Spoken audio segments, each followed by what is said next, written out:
കത്ത് നമുക്ക് വന്നിരിക്കുന്നത് കൊട്ടാരക്കരയിൽ നിന്നാണ്. ലക്ഷ്മിയാണ് കത്ത് അയച്ചിരിക്കുന്നത്. മകൾക്ക് വേണ്ടി തന്നെയാണ് കത്ത് അയച്ചിരിക്കുന്നത്. മകളുടെ വിവാഹം കഴിഞ്ഞ് 8 മാസമായപ്പോൾ ഭർത്താവ് ആക്സിഡൻറ്റിൽ മരിച്ചു. മകൾ പ്രഗ്നൻ്റ് ആയിരുന്നു. ഒരു മകളുണ്ടിപ്പോൾ. എൻ്റെ മകൾക്ക് എന്താണ് ഇങ്ങനൊരു ദുരന്തമുണ്ടായത് എന്നാണ് അമ്മ ചോദിക്കുന്നത്. പൊരുത്തമെല്ലാം നോക്കിയിട്ടാണ് വിവാഹം നടത്തിയത്. മകൾക്ക് ഇനിയൊരു വിവാഹ ജീവിതം ഉണ്ടാകുമെന്ന് ചോദിച്ചിട്ടുണ്ട്.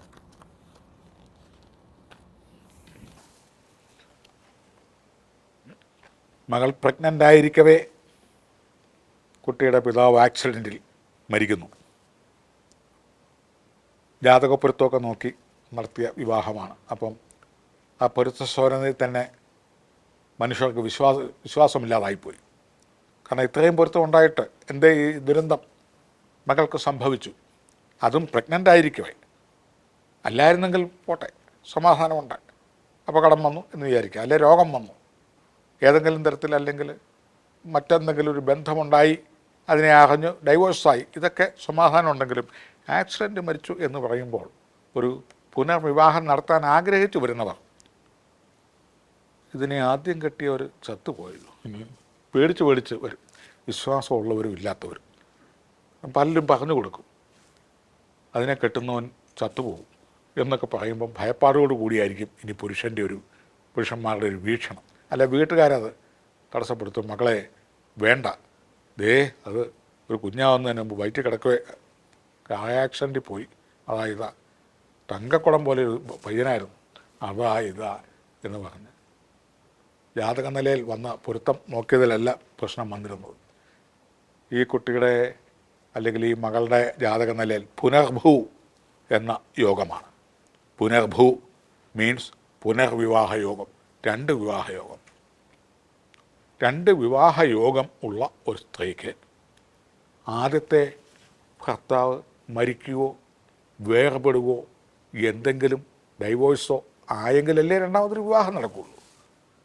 അതാണ് യുക്തി. അപ്പോൾ 2 വിവാഹയോഗം ഉള്ളവർക്ക് 2 വിവാഹം നടന്നേ മതിയാവും.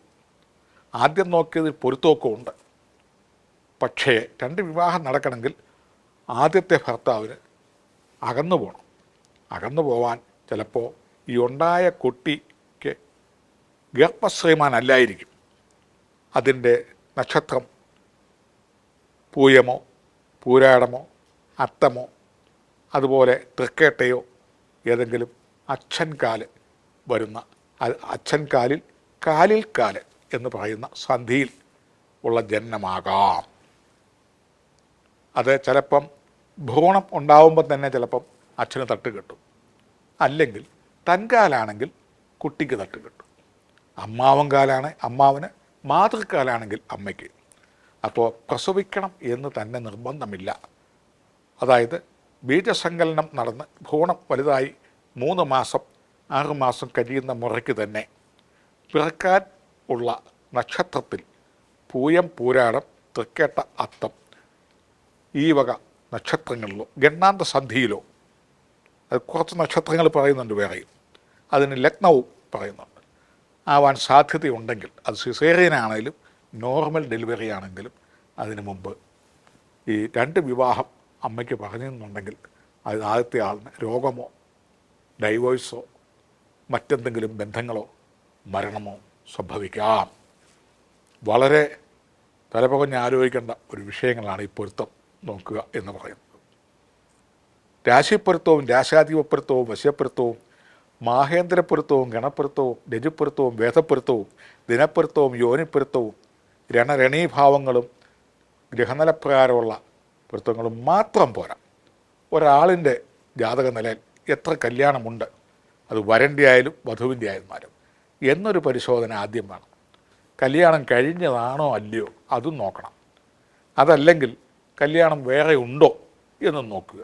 പുനർഭൂ എന്ന് പറയുന്ന യോഗം സ്ത്രീക്കും പുരുഷനുമുണ്ടോ, ഇത്തരം കാര്യങ്ങൾ ആദ്യം നോക്കിയിട്ട് വേണം രജുവും വേദവും എന്നുള്ള ഭയാനകകരമായ ചൊവ്വാദോഷവും ഒക്കെ നോക്കാനായിട്ട്.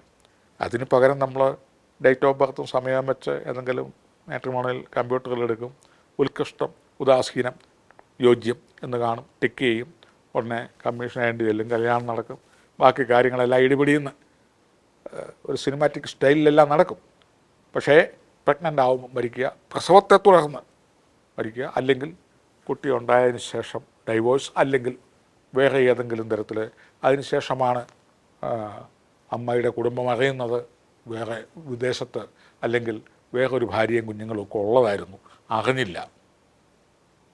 ഇതെല്ലാം അറിഞ്ഞു കേട്ട് വരുമ്പോഴത്തേനും കൊച്ചിന് 1.5 വയസ്സ്, 2 വയസ്സ്, 3 വയസ്സ്, ചിലപ്പം മാസം തികഞ്ഞ സമയം, ഇങ്ങനെയൊക്കെയാണ്. അത് പിറക്കുന്ന സമയം ഈ പറഞ്ഞ പോലെ യമരുദ്രാഹ്യം ഉപ്പൂരം ആയില്യം തൃക്കേട്ട 7 നാളും വരാം. യമൻ ഭരണി, രുദ്രൻ ശിവൻ, അതായത് തിരുവാതിര നക്ഷത്രം, മുപ്പൂരം പൂരം, പൂരാടം, പൂരിട്ടാതി, ആയില്യം തൃക്കേട്ട, അത്തം, ഇങ്ങനെയുള്ള നക്ഷത്രങ്ങളിൽ പിറക്കാൻ സാധ്യതയുള്ളവ ആണ് കൂടുതലും ഈ തട്ട് കിട്ടുന്നത്. നല്ല നാൾ നോക്കി പോരെ, സിസേറിയനായിരിക്കും നല്ലത്, കാരണം എന്ന് ഡോക്ടർമാർ പറഞ്ഞു, നിങ്ങൾ നോക്കിക്കോ എന്ന് പറയും. നല്ല നാൾ മാത്രം നോക്കാനായിട്ട് നോക്കി വെക്കും. ചിലപ്പോൾ ആ സമയത്ത് പെയിനൊന്നും ഉണ്ടാകുകയില്ല, സിസേറിയൻ ചെയ്യേണ്ട ഡോക്ടറും ഇല്ല, അല്ലെങ്കിൽ അന്നത്തെ ദിവസം ഏതെങ്കിലും ബന്ധോ ഹർത്താലോ ഒക്കെ വരും, ആ ഡേറ്റ് മാറി ആകെ പരിഭ്രമമായി. അതിൻ്റെ പിറ്റേ ദിവസം ഗണ്ണാന്തക്കാലും പൂയങ്കാലും പുരാടൻകാലും അത്തങ്കാലും യമരുദ്രാഹി മുപ്പൂരം ആയില്യം തൃക്കേട്ടിയൊക്കെ വരുന്ന ആ ദോഷസന്ധിയിലും ഒക്കെ ആയിരിക്കും പിറക്കേണ്ടത്, അന്നേരേ പിറക്കുള്ളൂ. ഇതൊക്കെയാണ് വരുന്ന കുഴപ്പങ്ങൾ. അതുകൊണ്ട് 2 വിവാഹയോഗം ഉണ്ടോ എന്ന് നോക്കാഞ്ഞതാണ് പറ്റിയത്. പൊരുത്തം നോക്കിയ ആളുടെ കുഴപ്പമല്ല, ഇത്രയും സൂക്ഷ്മമായി നോക്കിയിട്ടില്ല, നോക്കാൻ സാധ്യത വളരെ കുറവാണ്. അതുകൊണ്ട് ഒരാളുടെ ആയുസ്സും ആരോഗ്യവും എത്ര വിവാഹം ഉണ്ടെന്ന് കണ്ടിട്ട് അതിന് പ്രകാരമുള്ള സ്യൂട്ടബിൾ പ്രൊപ്പോസൽസ് എടുക്കാവുള്ളൂ നോക്കുന്നെങ്കിൽ. ഇല്ലെങ്കിൽ ഇതൊന്നും നോക്കാതിരുന്നേക്കുകയാണ് നല്ലത്. നോക്കുമ്പോൾ ഇത്രയും വിസ്തരിച്ച് നോക്കണം.